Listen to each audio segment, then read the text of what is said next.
கூப்பிட்டு வந்துடும் குழந்தை பிறகு ஓடிடுறேன். இந்த அம்மா கோயிலுக்கு போனோன்னே காவிரி ஆற்றுல வெள்ளத்தை விளைச்சிட்டா சுவாமி வந்து பார்க்குறாங்க, வெள்ளம் கரைபுரண்டு ஓடுது. அப்போ அந்த அம்மா என்ன செய்தார் தெரியுங்களா? மலைக்கோட்டையை பார்த்து, சுவாமி என்னுடைய மகள் கருவுற்றுகளை குழந்தை பிறக்கிற நேரம் நான் இங்கே வந்துட்டேனே அப்படின்னு சொல்லி தலைக்கு மேலே கையை தூக்கி சாமியை வேண்டாம். அப்போ சாமி என்ன பண்ணார்? தாயை போலவே வந்து இந்த பெண்ணுக்கு பிரசவம் பார்த்தார். அவர் வேலை முடிஞ்சு ஓடிட்டார். போயிட்டு வெள்ளத்தை வெளியே வச்சுட்டேன். இந்த அம்மா ஓட்டமாக உடனே பார்க்கணும், தாயும் செய்ய நலமா இருக்கிறேன். அப்போ இந்த அம்மா கேட்குறா, ஏம்மா நான் கோயிலுக்கு போயிருந்தேன், யாருமே உனக்கு துணைக்க இருந்தாங்க? ஏம்மா நீதானமா என் கூட இருந்த? எப்படி நீதானமா கூட இருந்து பிரசவத்தை பார்த்து புதுசாக கேட்குறேன்?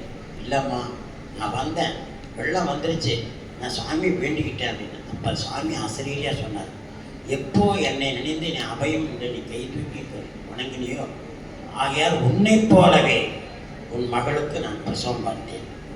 ஆனால் தாயும் ஆனவன். இதுதான் சுவாமிக்கு பேர் வந்த காரணம். நிறைய கதை இருக்கு.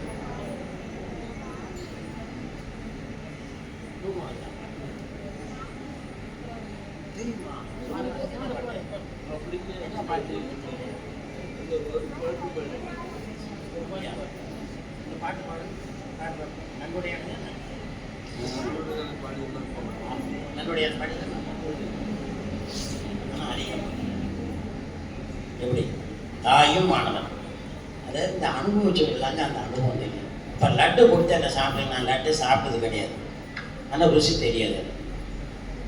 நம்புவீங்களா? அது இந்த லட்டு சாப்பிட்டவங்களுக்கு தான் அந்த ஆனந்தம் தெரியும். நான் திருமூலர் சொல்ல திருமந்திரத்தில், தேனுக்குள் இன்பம் சிவப்போ கருப்போ வானுக்குள் ஈசனை தேடும் மதியில் இருக்கிறார். வானத்தில் போய் ஈசனை தேடுகிறான் அறிவில்லாதவன்.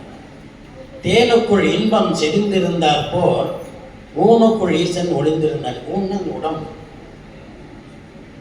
ஊனுக்குள் ஈசன் ஒளிந்திருந்தானே என்று சொல்வார். அப்படி நமக்குள்ளே இறைவன் இருக்கிறான், ஆனால் நம்ம கண்டுகிறது.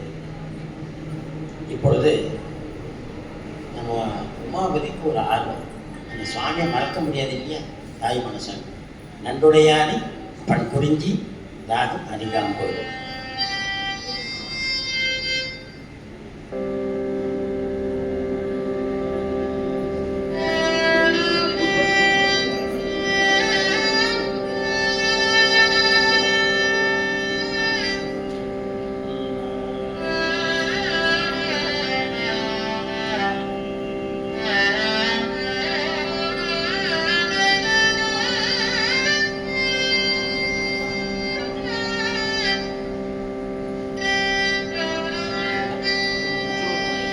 நந்தோடைய